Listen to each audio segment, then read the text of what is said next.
Tail pans are some of the most common places that a Blazer will rot out.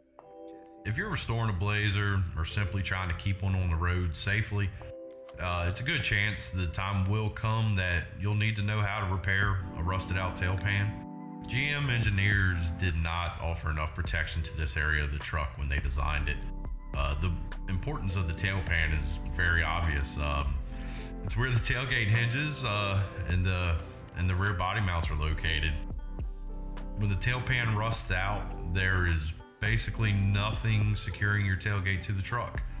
I don't know if you've ever picked up one of these Blazer tailgates, but they're heavy. It's not something you want falling off while you're driving down the road in front of somebody's grandma. Another major issue, as of the making of this video, nobody reproduces a Blazer tailgate shell.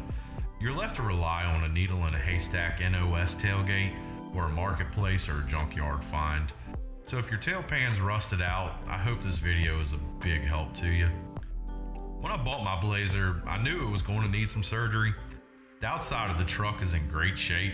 I even threw some polish on a fender just to see how the paint would clean up, and I'd say it's got a lot of life left in it. But once I started digging into it, I figured this would happen, and it did. The truck essentially rusted from the inside out on all of the edges. The tail pan was no exception. Once I pulled the carpet off, you can see what I was dealing with. Thankfully, we have great resources available to us to keep these trucks alive.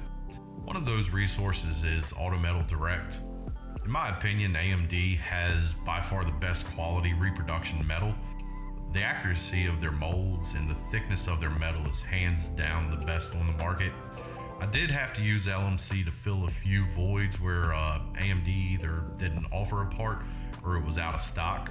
But after a few clicks on the old interweb, a pallet of AMD parts was on the way with about 90% of the replacement metal that I needed. Anybody that's put order in through AMD knows how exciting this part is.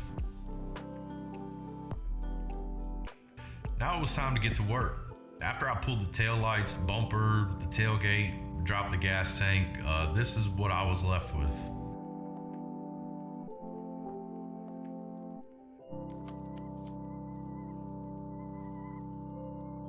You'll also want to make sure to pull the entire taillight wiring harness out. Portions of the harness run through the tail pan and the tailgate supports, so you want to make sure that you take that harness out to prevent any damage from happening while you're working back here. Now this is where you're going to want to take your reference measurements. Measure across the top, across the bottom, diagonally left to right, right to left, up, down, inside out. Take as many measurements as possible and document them. I took pictures. This will be a great resource for you when you're going back together. You also want to support the rear of the body. I use tall jack stands under each rear corner. Make sure you leave the hardtop on too. This will help keep the bed rails in line, help prevent things from getting skewed or misaligned while you're tearing everything apart. Now obviously, I didn't have to remove my floor. The rust took care of that for me. But if your floor is still partially intact, you'll want to cut it out about 8 inches away from the rear edge, or at least past the body mount bolts. With the floor removed, you can move on to the next step, which is removing the tailgate post structure. Have a good drill bit ready because you'll be drilling out a lot of spot welds.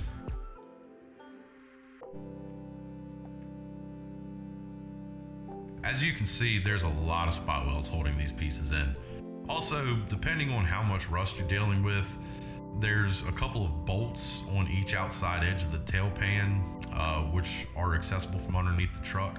Make sure you drill the spot welds out in the tail light area where the tail light itself mounts. Once you have the bolts removed from underneath, you have the spot welds drilled out. You can take the tail light packing plate off and the tailgate post out as one assembly.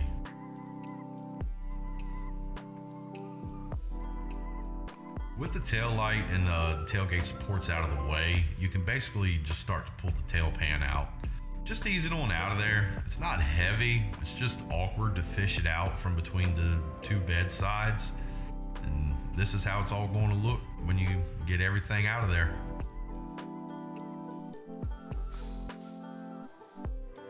While you're this far into it, it doesn't hurt to clean up and paint some of the hard to reach places on the frame. In my case, the area where the left body mount sits was rusted through, so I had to patch up that section of the frame with about a little 6-inch long patch. Then I wire wheeled everything, cleaned it all, primed it. I painted it with Rust-Oleum and a cheap Harbor Freight HVLP gun. If you have any repairs to make to the bed rails, go ahead and make those now.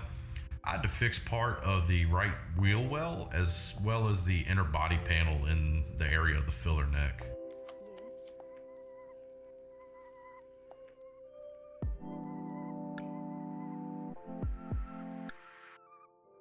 Once you have everything cleaned up and in good shape, throw some paint in the areas that you won't have access to once you get everything put back together.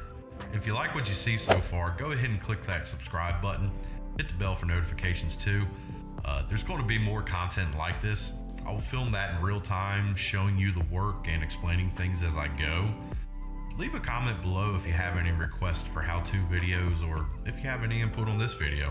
I love hearing from y'all. Now you're going to set your tail pan on the frame. Make sure to use your body mounts here. This will help ensure that your tail pan sits at the correct height. The tail pan has sleeves welded to it where your body mounts will go through. Line these sleeves up with the body mount bolt holes in the frame.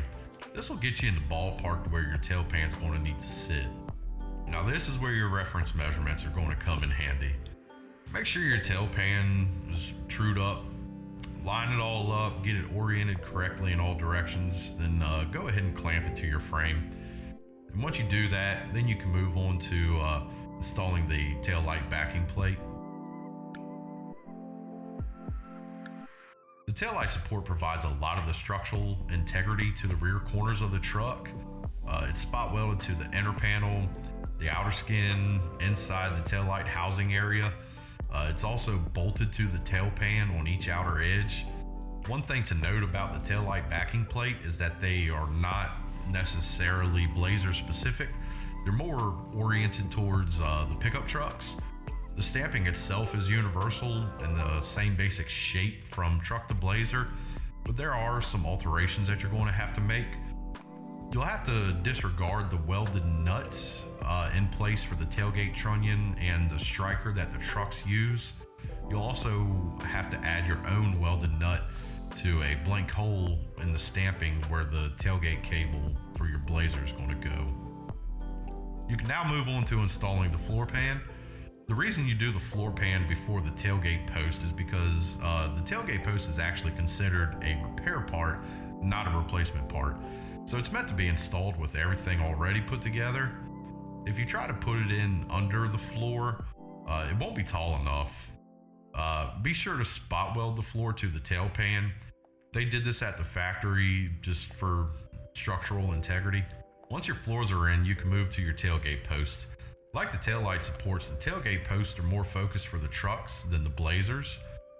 Drill out the holes for your tailgate strikers. This is important. These don't have to be dead on accurate. The strikers have some adjustment built into them, but you still want to make sure you can get them as close as possible. After you get the holes drilled, go on the inside of the tailgate post and weld in the nuts for the striker.